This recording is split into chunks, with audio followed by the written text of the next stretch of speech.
the craziest days that I've ever seen. Also tonight, the motivation behind another deadly mass shooting in the U.S. In the U.S. It was not just racially motivated, it was racist violence. And what a night for the Canadians. Sensational performance in so many different events. Canada wins big at this year's World Athletics Championships. That's later, but first. It has been a wildfire season for the Canadian record books, with more than 137,000 square kilometers of land scorched across the country to date. Later, we'll hear about the situation in BC, but first to the fires in the Northwest Territories, where crews have had a challenging time protecting the town of Hay River. Most people who live there have been evacuated, including the mayor, Candace Jamieson. Everything that we have to throw at this, we are. So far, so good. We haven't lost any people. And so I do implore anybody that's in the community, if you have options, you really need to look at them. Firefighters have managed to hold the blaze at about 1.5 kilometers away from the center of Hay River and about 1 kilometer away from the airport. But there are worries about rising temperatures. Mike Westwick is a fire information officer for the Northwest Territories. Some pretty heavy winds, and again, just continued very dry conditions in the area, very unseasonal. It's conditions that would support severe fire activity and support growth to the north and the east. It's a challenging situation, but again, over the past few weeks, there has been a lot of hard-fought firefighting efforts that have got us in a place where we're ready to push back on this thing. Westwick says crews are also making good progress tackling the fire that has been threatening Yellowknife. It is burning about 15 kilometers northwest of the city. But it's a very different story for the devastated hamlet of Enterprise. Almost all of the town was wiped out by fires 2 weeks ago. Smoke still can be seen smoldering. Professional damage assessors with insurance companies need to come in before cleanup can begin. The CBC's Juanita Taylor got an exclusive tour of the town with the mayor to witness the damage firsthand. This property was the Poiriers. This is Daryl Dobbs. Enterprise Mayor Mike St. Amour knows where everybody in his town lives. This is the Flarman residence. Easy to do when there are only less than 50 homes in his hamlet of about 100 people. But where houses and businesses once stood, now piles of ashes. This is a motel that used to be there, Gateway Gas Motel. They had just finished renovating. It's scary. Mangled metal litters the ground, and trees that once surrounded the property charred. St. Amour says he had to call everyone to tell them the news. The roughest day I had was calling the people, telling them that they'd lost everything. That was the hardest day of my life. Still hurts. St. Amour is one of the lucky ones. That on the corner is my residence. His is one of about a dozen homes still standing after a ferocious wildfire tore through Enterprise on August 13th. All we could see is a big plume of smoke, and it was coming this way. Not the case for 30 other families, including Natasha Cleary, her husband, and their 6 children, who are now taking refuge in Nampa, Alberta. It was very emotional. We both broke down and we cried, and the kids don't quite understand, but they felt it. Cleary and her family rushed from Enterprise as the fire grew by the second. Just a big cloud of black smoke coming, and bigger by the minute. And you kind of get into just a panic mode. It just moved at an unbelievable pace. Fire Information Officer Mike Westwick says winds reached up to 70 to 80 kilometers that day. That was one of the craziest days that I've ever seen or even heard of in terms of fire management in the Northwest Territories. The situation so dangerous, fire crews had to be pulled out.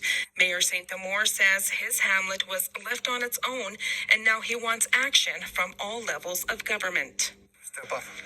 Quit talking and start doing. Quit shifting blame. If there's a mistake and heads need to roll, they should. People's lives here. There shouldn't be an excuse. He wants money to help his residents scattered across Alberta to help get by until they can return home. We're going to try and get them here before the snow falls. Despite it all, St. Amour remains hopeful. It's sad. I'm sad. Heartbroken, sad, but I'm optimistic. We're gonna pull together and we're gonna fix it. With help or not, we're gonna rebuild. For now, the focus continues to be preventing the fire from hitting other communities. CBC requested an interview with the territorial government, but did not hear back in time. Juanita Taylor, CBC News, Enterprise, Northwest Territories. In British Columbia, the wildfire situation is still serious tonight. About a dozen fires in the province pose a threat to public safety right now. Thankfully, in the central Okanagan, several evacuation orders have been downgraded to alerts. Many people are allowed back this weekend. But as Yvette Brand tells us, even emergency responders are coming home to heartbreaking scenes. Shuswap firefighter Darren Reynolds walks through his Scotch Creek yard in BC's southern interior. The roses are cooked, one chicken coop charred. It took a few tries before he could look at his flattened home without tears. Sean Cobro is Deputy Regional Fire Chief of the CRSD. I mean, I'm just absolutely amazed by the resiliency of these firefighters and their dedication and the way to their communities, the way they want to continue to serve.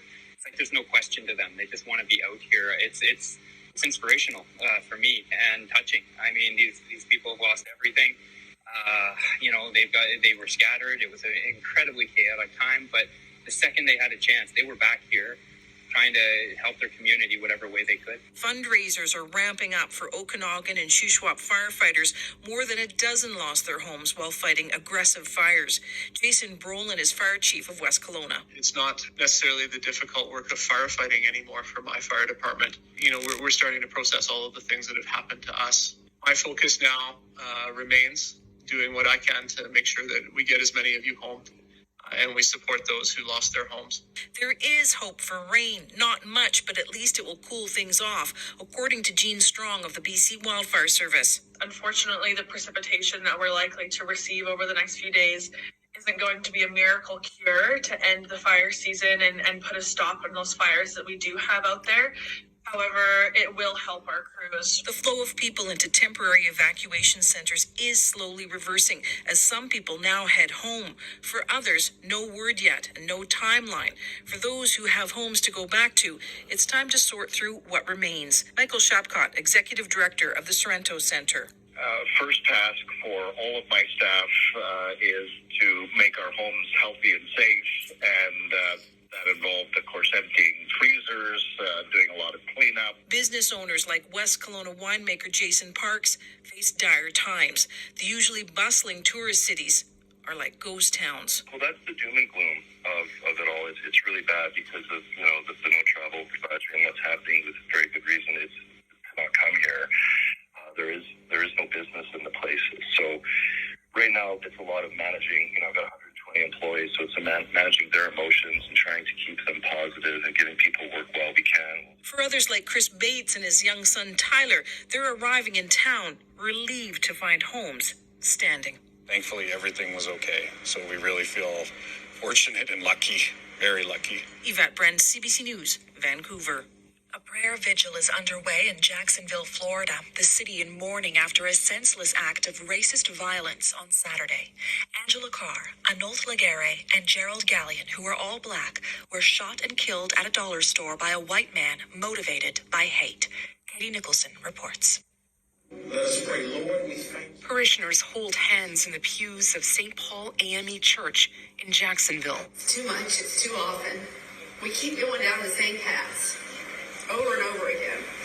And tears from Mayor Donna Deegan. It feels some days like we're going backwards. On Saturday, a white 21-year-old man in combat gear armed with a legally purchased AR-15 walked toward a Dollar General store in a predominantly black neighborhood. Dollar General. He fired 11 rounds into a sedan parked outside before entering the store. In all, he killed 3 people, a 52-year-old woman and 2 men aged 19 and 29. All 3 were black. Then he took his own life. Sheriff T.K. Waters says the 3 manifestos he left behind made it clear he hated black people. The manifesto was, quite frankly, the diary of a madman. He was just completely irrational, but with his irrational thoughts, he was 100% lucid. He knew what he was doing. That ideology didn't come out of nowhere, says Florida State Representative. Yeah, this is very painful. It's either we are faced with racism, wildfire, climate change, or what have you. If the man is claimed to be the man who has a psychiatric problem or whatever, but it is clear that the man does not like black people. And he said he was motivated to kill due to hate. So, I mean, no matter what we do, where we are, and what we have achieved in the diaspora, we just need to know that someone hates us. And there's somebody there who cannot stand black people. It's so sad. So sad.